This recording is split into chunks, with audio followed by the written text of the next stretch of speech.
Leitura de O Sermão da Montanha, segundo Vedanta, livro de Swami Prabhavananda. Capítulo 4. Sede, pois, perfeitos. Sede, pois, perfeitos, como é perfeito vosso Pai que está nos céus. Com essa frase, dá-nos Jesus o tema central do Sermão da Montanha. Todo o sentido da vida humana resume-se a isso. E o mesmo tema acha-se no cerne de toda a religião. Procura a perfeição, tem consciência de Deus.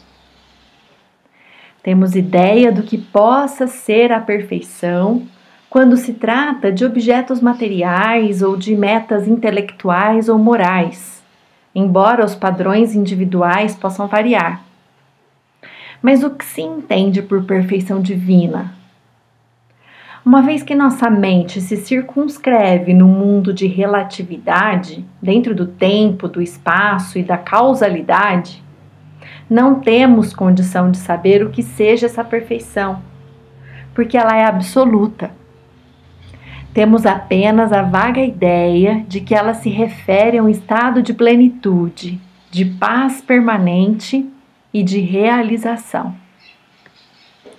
Todo ser humano deseja encontrar a realização e a perfeição em suas relações com outros seres humanos, em seu trabalho, em cada segmento da sua vida. Todavia, ao atingir os objetivos que o mundo tem a oferecer, não se sente ainda satisfeito.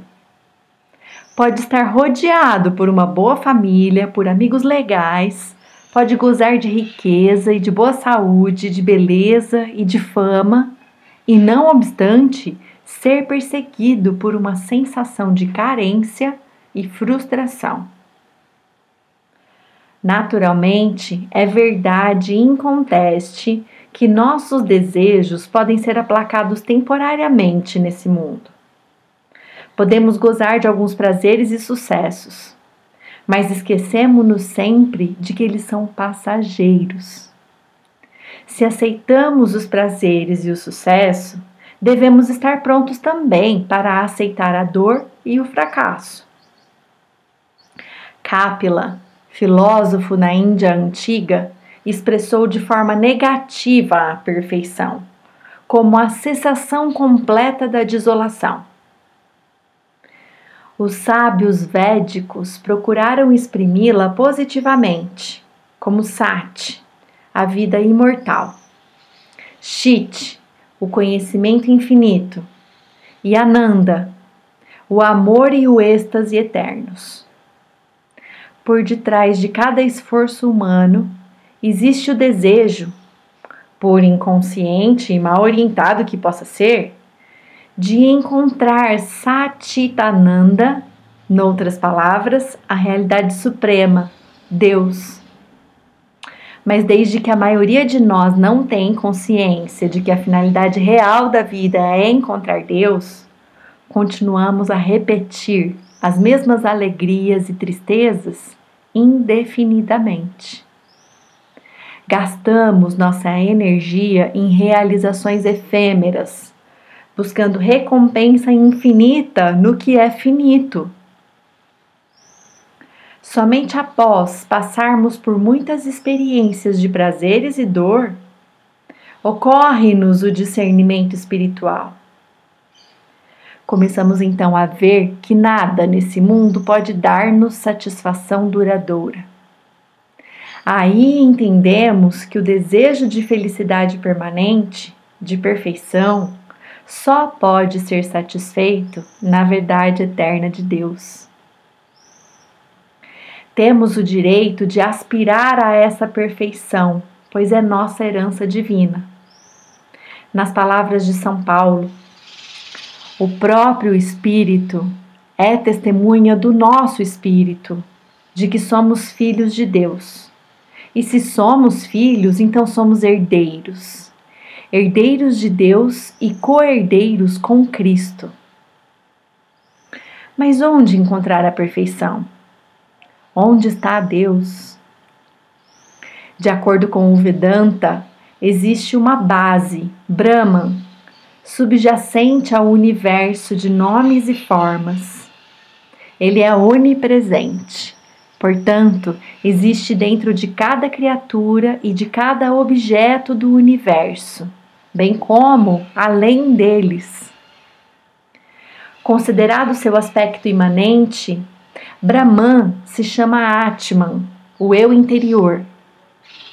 Trata-se, porém, apenas de um termo conveniente, que não implica nenhuma diferença entre os dois.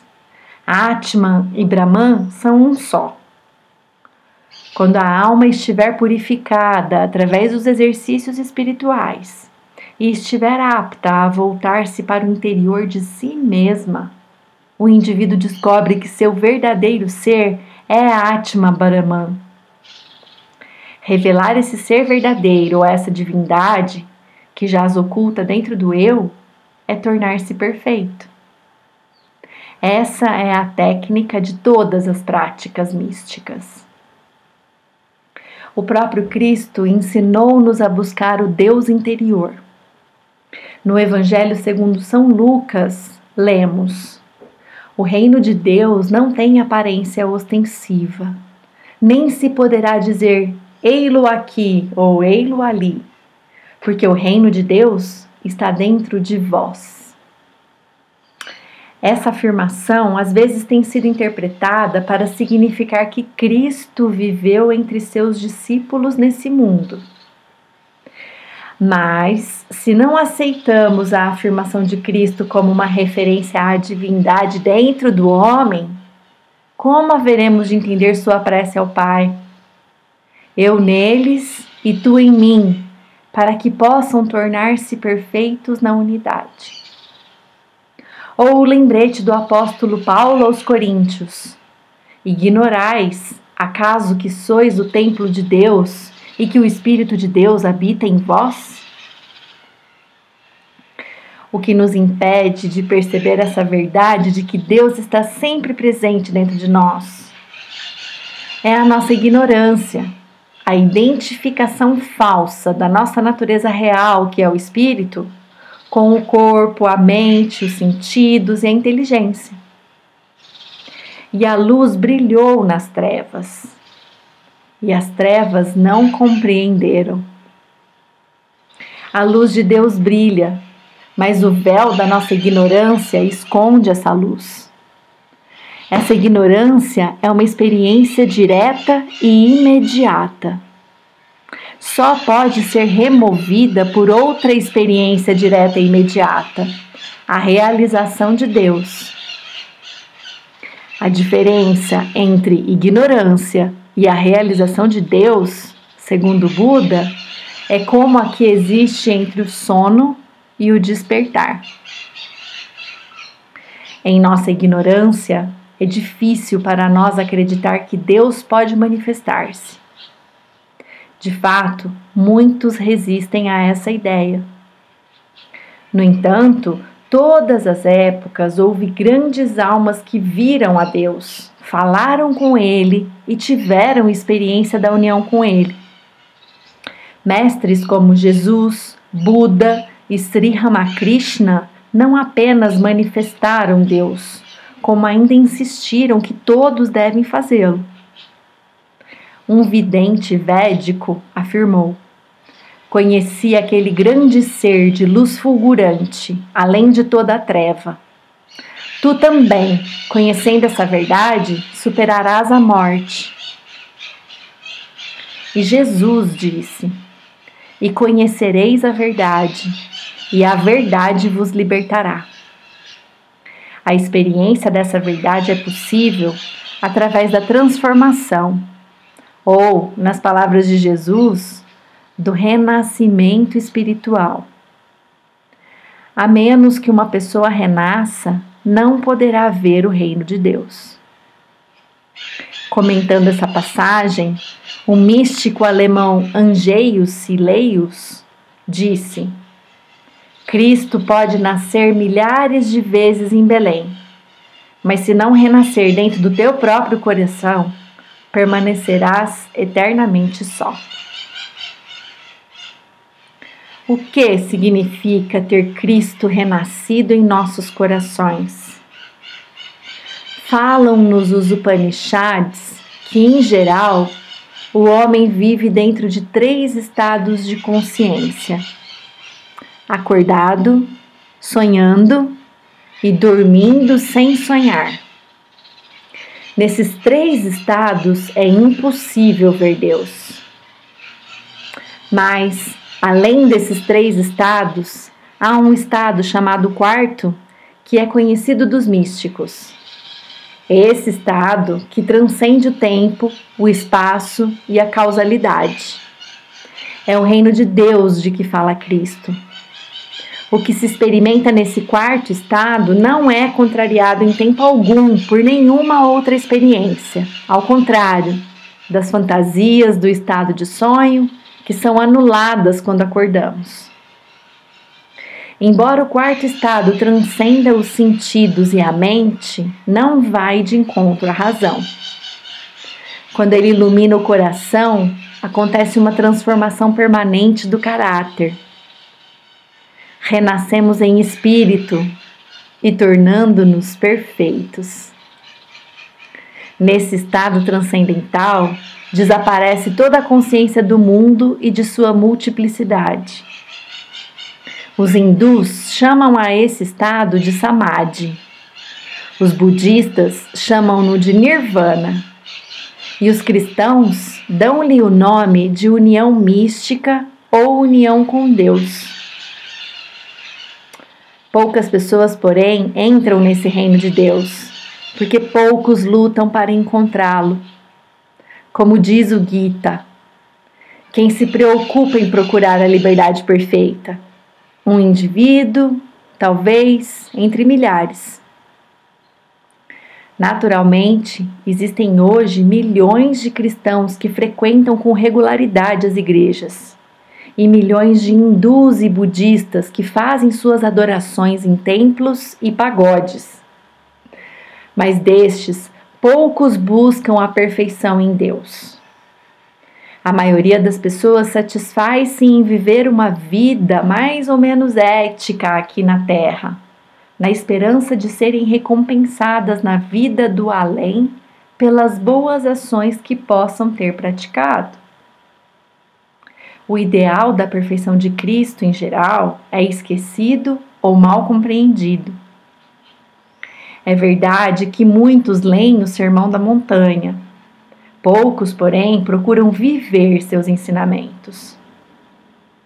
Muitos questionam se é possível ou não encontrar Deus, ou se a perfeição pode ou não ser atingida, ou o que o Cristo quis dar a entender com conhecer a verdade ou ver a Deus. Mas isso eu garanto, quando Cristo falou aos seus discípulos, ele queria dizer literalmente que Deus podia ser visto na presente existência deles. E os discípulos ansiavam justamente por essa verdade, conhecer a Deus, serem perfeitos como é perfeito o Pai nos céus.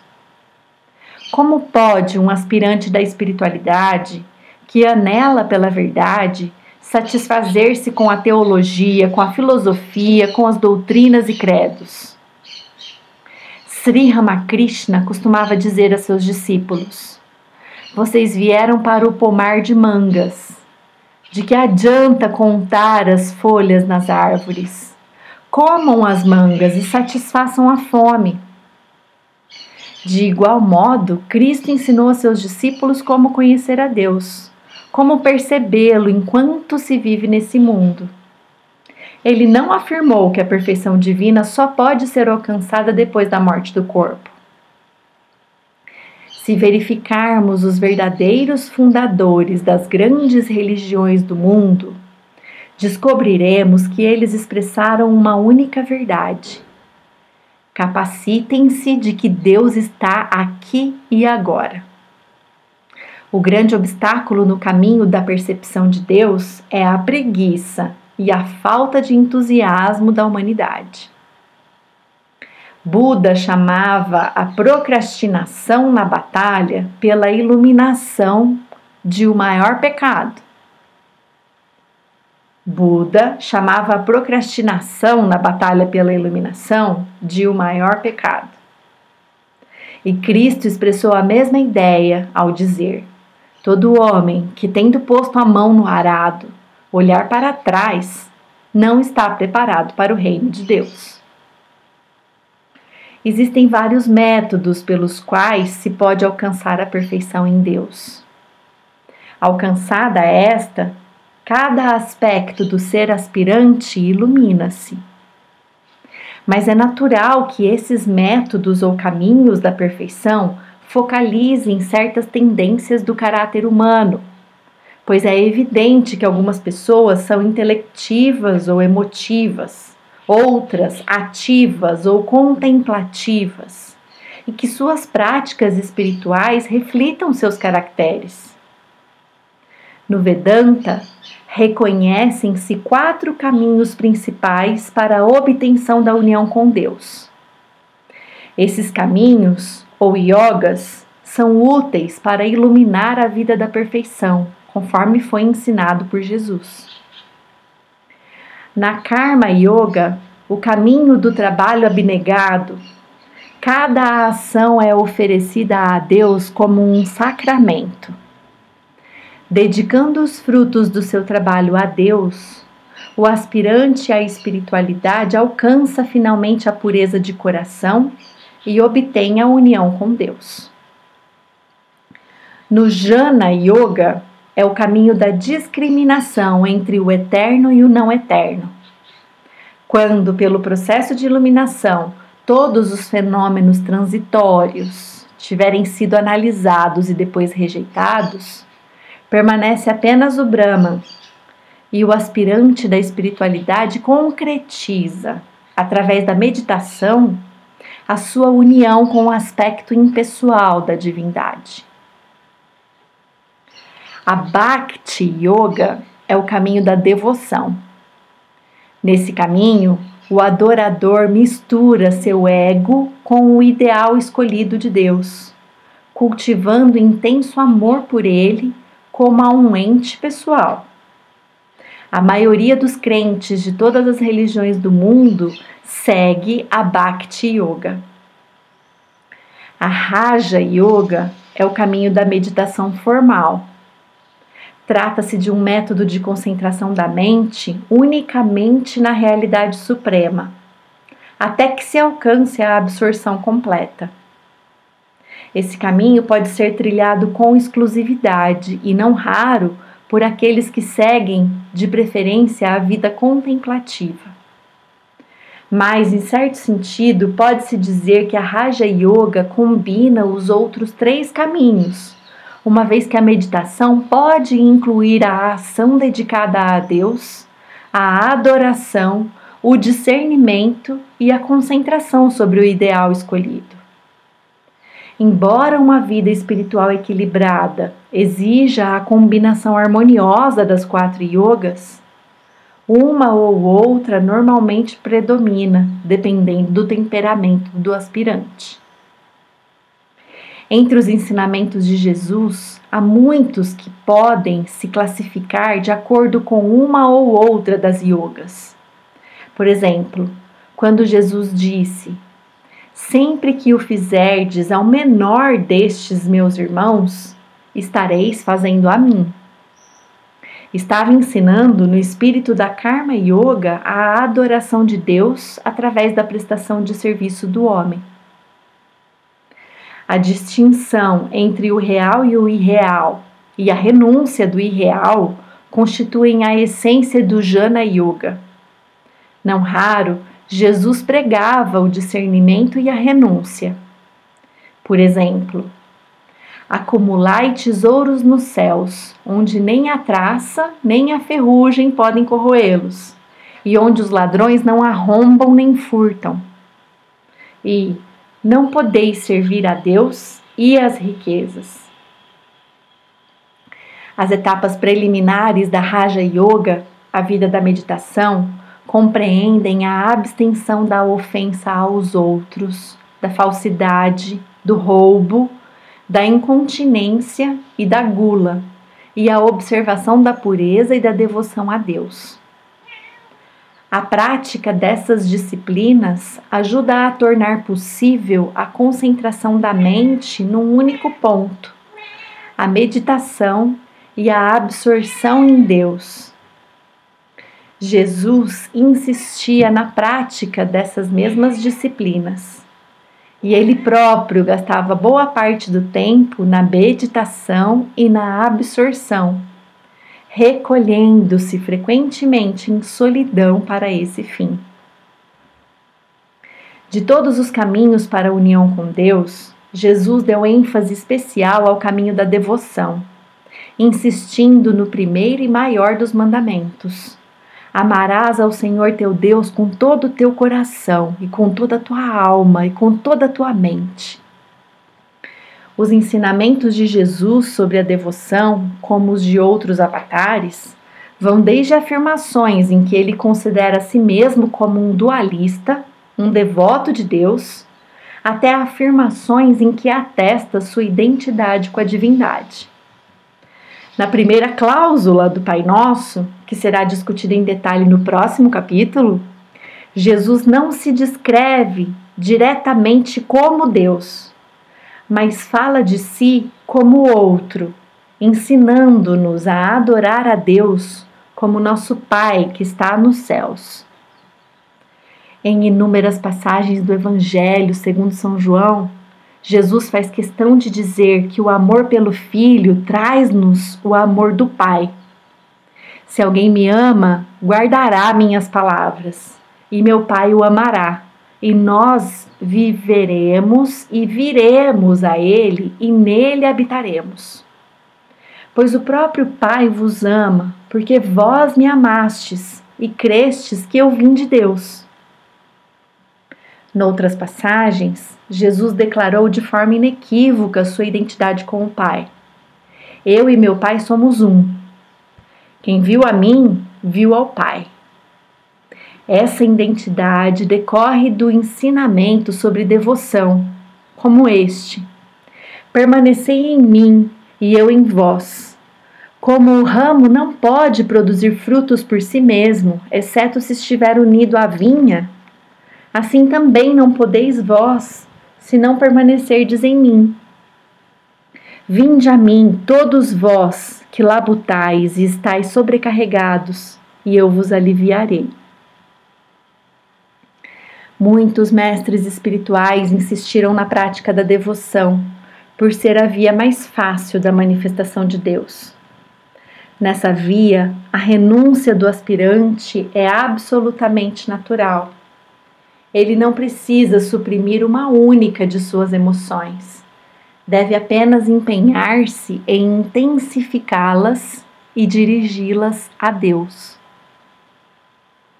Existe no coração do homem o desejo de amar e de ser amado, de querer a afeição de um pai, de uma mãe, de um amigo, de uma namorada.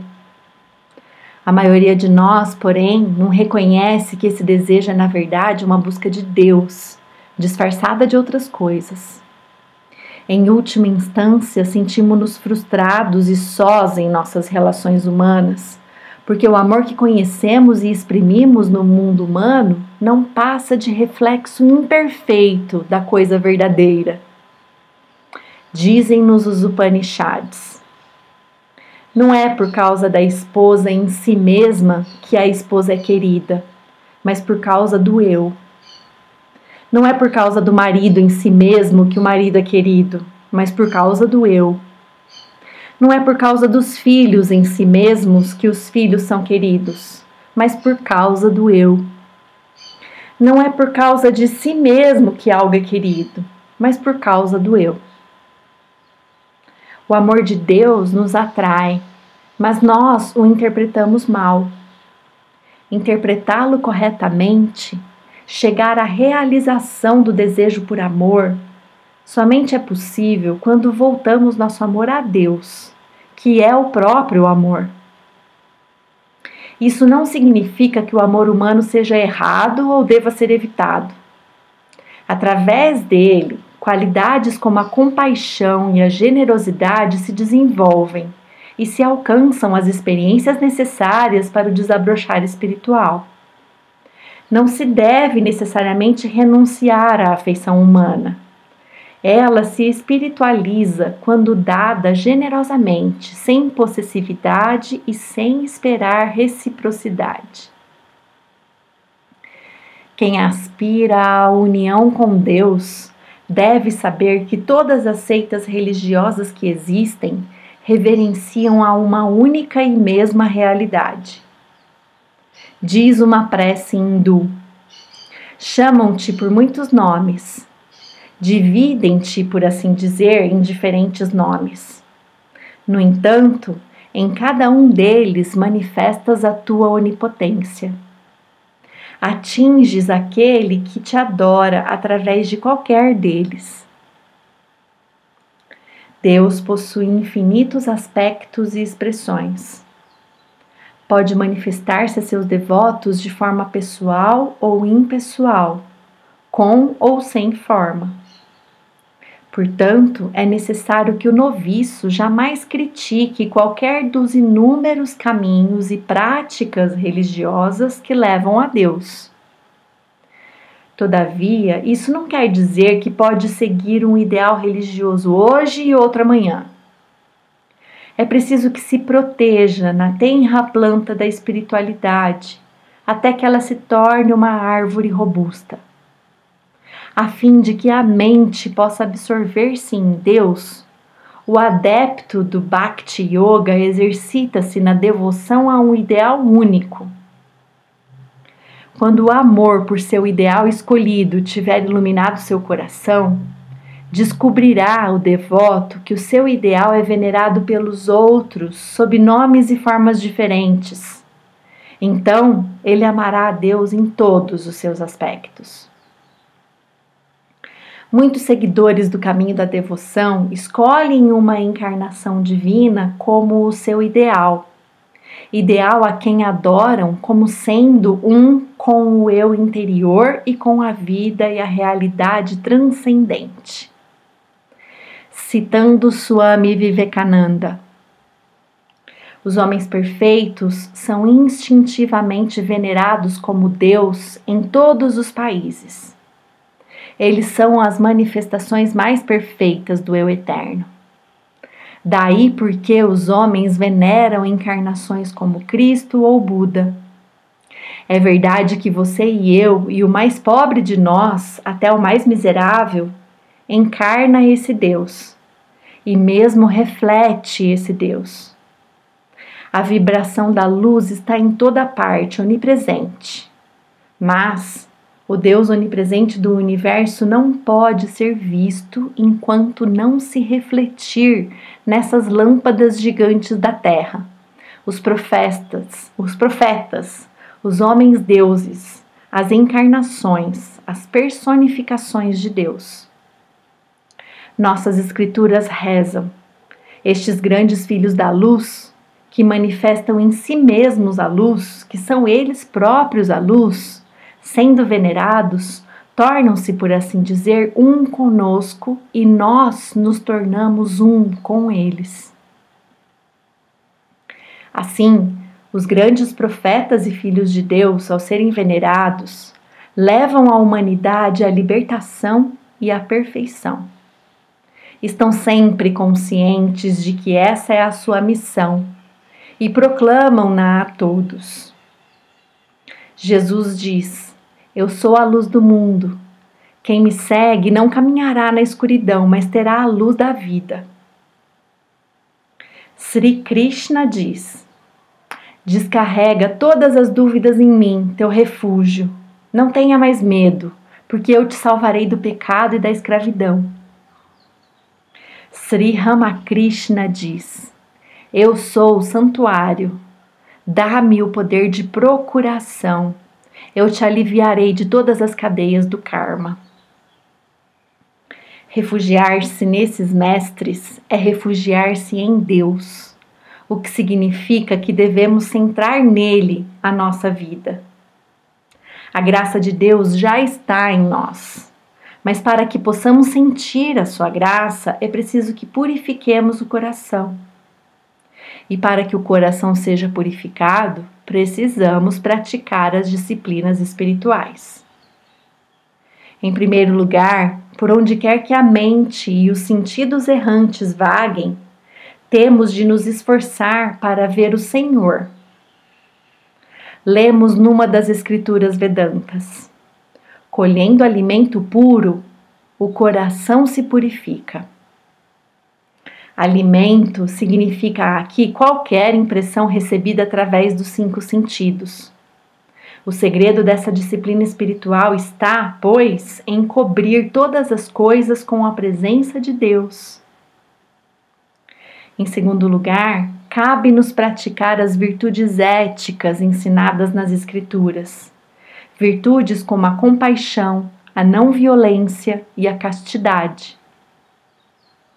Finalmente, precisamos dispor de horas regulares para a prática da oração e da adoração.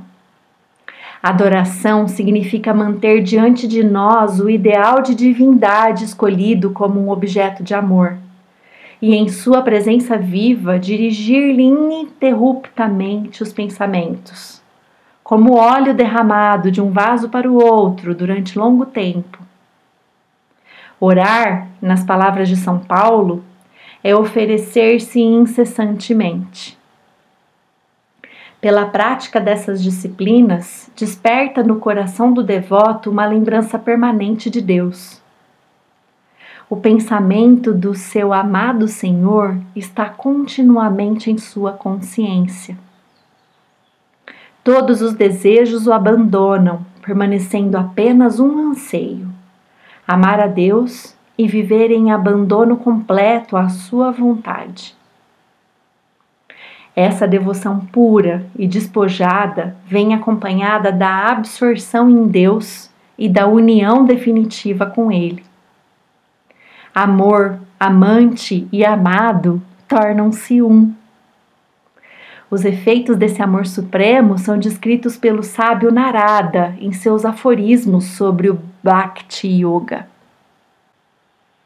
Ao atingi-lo, o homem torna-se perfeito, imortal, satisfeito.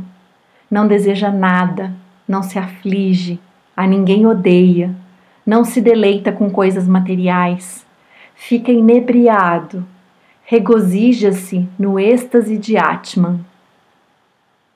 A pessoa que experimenta essa consciência unificadora penetra no reino dos céus e se torna perfeita como o Pai dos céus é perfeito. Guardai-vos de fazer a vossa esmola diante dos homens, para serdes vistos por eles.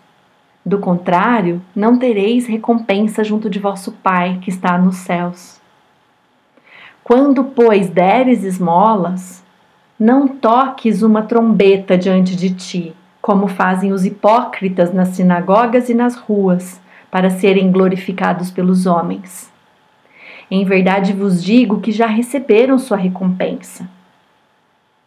Mas, quando deres esmola, não saiba a tua mão esquerda o que fez a direita. Que a tua esmola seja dada em segredo, e teu Pai, que vê em segredo, te recompensará publicamente. Jesus fala aqui da ação e da sua recompensa. Fala de causa e efeito, que no Vedanta é anunciado como a lei do karma. Afirma a lei do karma, que se eu fizer uma boa ação para alguém, receberei minha recompensa. Pouco importa se esse alguém me dê ou não essa recompensa. Se eu fizer o bem, receberei o bem em troca. Se fizer algo de mal, o mal voltará para mim. Essa é a lei. São Paulo diz na Epístola aos Gálatas: tudo o que o homem semear, isso também colherá. Mas, para que possamos alcançar a perfeição, precisamos libertar-nos de todos os apegos, de todo o desejo pelos frutos da ação. Precisamos libertar a mente de todo tipo de impressão e tendência, boa ou má, porque as boas ações também geram karma. Se quisermos transcender o karma, ensina-nos o Gita, carecemos de aprender a oferecer os frutos do nosso trabalho a Deus. Isso é Karma Yoga, a vida de união com Deus através da ação dedicada a Deus. Na Karma Yoga, a vida toda do devoto se converte num ritual contínuo, já que cada ação é executada não com a esperança de ganho ou de vantagem pessoal, mas com uma adoração. Dedicar os frutos do trabalho a Deus é trabalhar sem apegos. Importa que não demos aso ao orgulho e à vaidade, se os resultados do nosso trabalho forem favoráveis e ganharem elogio público. Por outro lado, havendo feito o melhor, não nos devemos desesperar caso o nosso trabalho produza resultados decepcionantes ou seja criticado asperamente ou totalmente desprezado. Muitos homens e mulheres talvez empenhem o melhor das suas qualificações e com a maior das dedicações. Mas se o seu ideal carece da união com Deus, ser-lhes-á quase impossível não caírem no desespero, caso percebam perdida sua causa e que toda a sua vida resultou em nada. Só o devoto de Deus não precisa jamais desesperar-se por haver renunciado aos frutos da ação. Ele tem sua recompensa, o próprio Deus. Para muitas pessoas, desapego significa indiferença, preguiça, fatalismo. Na verdade, desapego é o extremo oposto da indiferença. É uma virtude positiva, nascida do apego a Deus. De fato, o seguidor do Karma Yoga precisa estar intensamente apegado ao seu trabalho enquanto o executa. Toda a sua mente precisa estar concentrada em cumpri-lo perfeitamente, uma vez que ele há de ser oferecido como adoração. Entretanto, ele precisa estar apto a desapegar-se a qualquer momento.